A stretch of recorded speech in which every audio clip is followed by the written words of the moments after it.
Hello guys, gawa tayo ng homemade french fries. Ayan, partner ko yan sa aking gagawing sandwich para sa aming hapunan ng aking grandfather. Ayan, ilalagay ko yan isa-isa nang maluto siya ng maayos.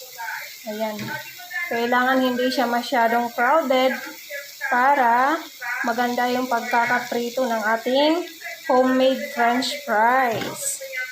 Ayan guys, homemade french fries ang ating ginagawa ngayon para sa ating dinner.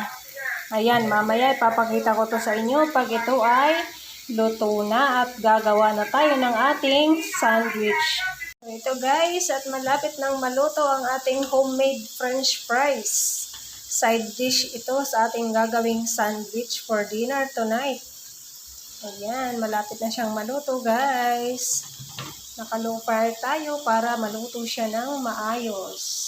Guys, luto na yung ating homemade french fries. So ngayon naman i-assemble na natin yung ating sandwich. So ayan, tara samahan nyo ko mag-assemble ng ating sandwich. So ito na yung gagamitin natin guys. Yung bun, ang gamit ko ngayon ay meatloaf.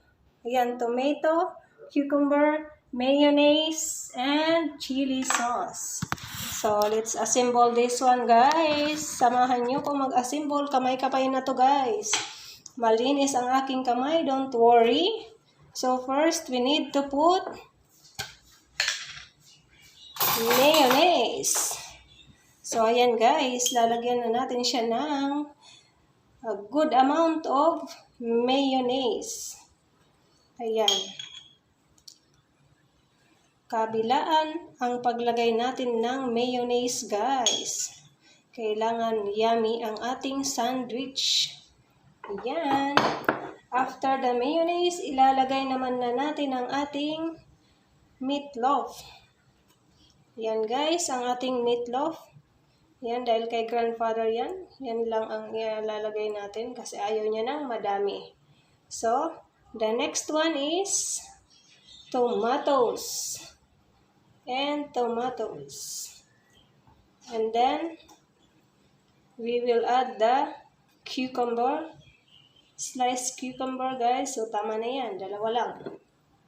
So, ngayon naman, ilalagay natin yung chili sauce dito sa takip ng sandwich. So, this is how I make my sandwich, guys. So, ganyan lang siya. At, itatakip na natin siya dito. So, guys, ito na yung ating sandwich. Ngayon ay ilalagay na natin siya dyan. Cover natin siya dyan. So, ayan na, guys, ang ating sandwich. Ayan, yummy na ang ating sandwich. Pagkain namin to ni grandfather for dinner. So, ito na yan guys. Dito tayo. Lalagay na natin yung sandwich dito. Ayan na yung ating sandwich. At taglagay tayo ng ketchup. Ayan guys, may ketchup ako dyan. At yung ating ginawang sandwich, lagay na natin siya dyan. Ngayon naman, i-arrange natin yung ating homemade french fries. Ayan, gawa ko yan guys. Ayan, homemade french fries ni Rachel. Ayan, gustong-gusto yan ng aking alaga guys. So,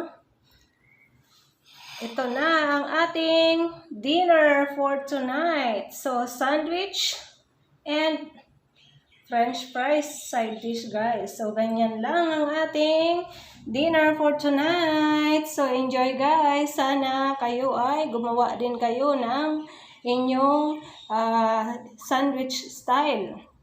So, this is how I make my sandwich guys. So, enjoy. Hope you like it. So, bye-bye guys.